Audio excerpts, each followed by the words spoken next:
जान और माल के लिए संगीन खतरा है। 80% से ज्यादा कंटेनर्स डबल लॉक्स के बगैर चलाए जाते हैं।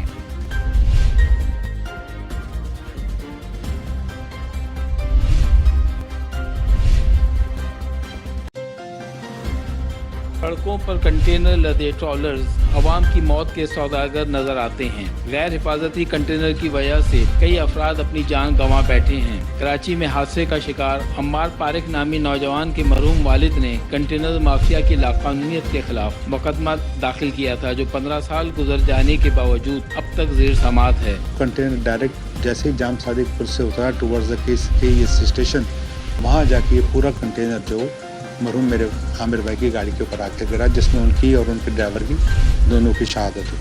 और पोर्ट कासम से वो रिलीज हुआ था और जब वो रोड पर आया तो विदाउट लॉक्स था। हिफाजती लॉक के बगैर कंटेनर्स आम ट्रकों पर लादे जाना है बैनुल अक़वामी क़वानीन की भी खिलाफ वर्जी है।